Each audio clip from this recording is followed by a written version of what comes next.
জয় হিন্দ friend, Baruipur physical training academy থেকে বলছি। আমার নাম অভিজিৎ মণ্ডল। অনেকে দেখলাম আমার অসীমদার যে ভিডিওটা করি অনেকে নেগেটিভ কমেন্ট করছো, ঠিক আছে? তোমাদেরকে একটু আমি ক্লিয়ার করে কথা কিছু বলি আমি, ঠিক আছে? অ্যাথলেট বারবার আমাকে বলছো, দাদা বারবার তুমি অ্যাথলেট কেন কথাটা বলছো? অ্যাথলেট কথাটা কেন বলছি তোমাদেরকে, যারা ফিজিক্যাল করে, ফিজিক্যাল ট্রেনার হয় বা ফিজিক্যাল হয়, তারা অ্যাথলেট ব্যাকগ্রাউন্ড থেকে যদি হয় না, তাদের কী হয়, প্র্যাকটিস ভালো করাতে পারে। তাই না বারবার করে বলছি অ্যাথলেট ব্যাকগ্রাউন্ড কথা উল্লেখ করছি। আর অ্যাথলেট কিন্তু হওয়া কিন্তু বন্ধুরা মুখের কথা নয়, তাকে পুরো সাধনা করতে হয়। যে অ্যাথলেট হয়, যাকে বাচ্চা পাড়া থেকে পুরো সাধনা করতে হয়, তাকে প্রথম ডিস্ট্রিক্ট করতে হয়, স্টেট করতে হয়, ন্যাশনাল করতে হয়, ইন্টারন্যাশনাল করতে হয় তাকে, ঠিক আছে? সে তবে অ্যাথলেট হয়। আর আমি বলি, এবার আমি কত দূর গেছি, আমি কিন্তু স্টেট ন্যাশনাল দুটোই করেছি, ঠিক আছে? আমার তার প্রমাণ ইভেন, ঠিক আছে? সার্টিফিকেট করছো তোমরা, ঠিক আছে? অনেক সার্টিফিকেট রয়েছে আমার কাছে, ঠিক আছে? সার্টিফিকেট সঙ্গে সঙ্গে আরও এইখানে সার্টিফিকেট রয়েছে, ঠিক আছে? মেডেল রয়েছে, আরও আমার কাছে মেডেল রয়েছে, ঠিক আছে বন্ধুরা?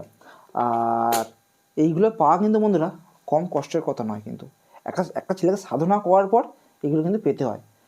আর তাই জন্যে বলি ফিজিক্যালটা আমি পারি ফিজিক্যাল করাতে, এই জন্যই ফিজিক্যালটা করা, তার জন্য আমার ছেলেরা 100% সাকসেস পায়, কারণ আমরা দৌড়ে এসেছি, দৌড়টা আমরা বাচ্চাদের করে আসছি।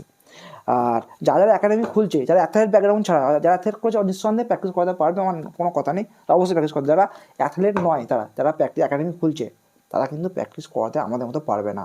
আমরা প্রপার গাইড দেবো, প্রপার গাইড করাতে কিন্তু পারবে না। আর আমি সত্যি কথা বলছি, অনেস্টলি কথা, এটা লজ্জা পাওয়ার কিছু নেই। আমি কিন্তু ফিজিক্যাল করাতে পারবো, এটা ঠিকই কথা, কিন্তু আমি পড়াতে পারবো না। বা তুমি কী বই পড়ে পরীক্ষা পাস করবে আমি বলতে পারবো না, আমার পক্ষে সম্ভব নয়। কারা পারবে? অসীম মাত্রা যেমন চাকরি করে, যে চাকরি পেয়েছে তারাই তোমার সাজেস্ট করতে পারবে যে কোন বই পড়লে তুমি চাকরি পাবে আর কোন বই পড়লে চাকরি তুমি পাবে না। কীভাবে তোমরা সাজেশন অসীম দাদা সাজেশন নিতে পারো তোমরা, অসীম দাদা অনেক বই সাজেস্ট করছে, ঠিক আছে? আর কি মেডিকেল, অসীম যা ডিফেন্স চাকরি করে তারাই বলতে পারবে মেডিকেল কেমন হয়, মেডিকেল কীভাবে হয় না হয়। আমি সত্যি কথা বলছি, আমি মেডিকেল বিষয়ে আমার আইডিয়া টুকটাক জানি, কিন্তু প্রপার যে জানাটা আমি হয়তো জানি না। জানবো কীভাবে? আমরা অ্যাথলেট, আমরা এখন দৌড়ে গেছি, তাই জন্য আমাদের পক্ষে সম্ভব নয় পুরোপুরি জানাটা। আমাকে শুধু বলো তোমার কত মিটার রান, কত টাইমিং করতে হবে তোমাকে, আমি করে দেবো। যে কোনো মাঠ হতে পারে, অগ্নিবীর, এসএসসি জিডি, যে কোনো মাঠ, ডব্লিউবি, যে কোনো মাঠ আমি করে দেবো। তার প্রমাণ তো রয়েছে, ভিডিও করছি, সব সাকসেস পাচ্ছে আমার যারা আসছে। এটাই ব্যাপার। তোমাদের বলার ছিল যে আমি কী করেছি লাইভ অ্যাচিভমেন্ট। দেখো 2009-10 থেকে অ্যাথলেট শুরু করেছি। আমার স্ট্যান্ড শুরু 2013 সাল থেকে আমি পজিশন পাস শুরু করেছি। 13 থেকে 2016 সাল অবধি কিন্তু পরপর আমি ফার্স্ট হয়ে গেছি। আমার ইভেন্টে 1505 কিলোমিটার, আমার ইভেন্টে আমার এখানে কিন্তু হারাতে পারেনি।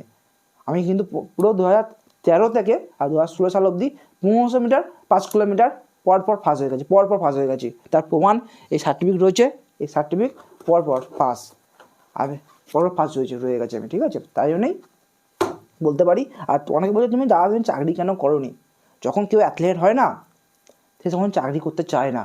তাকে কী করতে, তার মাথায় মেন্টালি থাকে কি, আমি হলো একদিন দেশের হয়ে খেলবো, একদিন আমার স্টেটকে বা ডিস্ট্রিক্টকে অনেক বড়ো জায়গায় পৌঁছে দেবো, এরা মাথায় থাকে। আমাদের সত্যি কথা বলতে, অনেস্টলি কথা, আমরা যখন দৌড়াতাম, আমাদের কাছে সারা বছর প্র্যাকটিস করার পর কম্পিটিশনের পরে প্রিপারেশনের উপর উঠে এই মাথায় নিচু করে মেডেলটা নিতাম।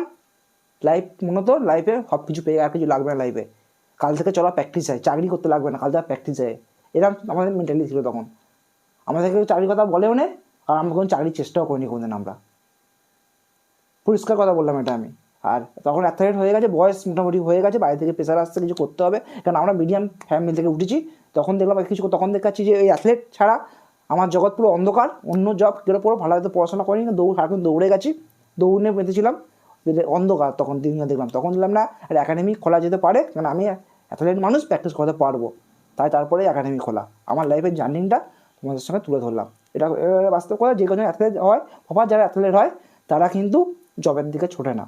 জব অফার আসতে পারে, রিয়েল হতে পারে, ইনকাম অফার আসতে পারে, তারপর অফার অ্যাকসেপ্ট করে, অনেক অ্যাকসেপ্ট করে না, ঠিক আছে? আমরা তখন এখানে বেঁধেছিলাম যে আমরা হলো দৌড়ে যাবো, সারাজন দৌড়ে যাওয়ার চিন্তা ছিল আমাদের। যাই হোক, আর কিছু বলবো না। যাই হোক, অসীম মাহাতোদা যে কথাগুলো বলছে, কথাগুলো কিন্তু ঠিক কথা বলছে, কথাগুলো বোঝো, কথাগুলো কী বলতে চাইছে অসীম মাহাতোদা কিন্তু ভুলভাল বলছে না, যেগুলো কথা বলছে যুক্তিপূর্ণ সম্পূর্ণ কথা বলছে কিন্তু। আর কিছু বলবো না, নেক্সট ভিডিও দেখা হবে। জয় হিন্দ।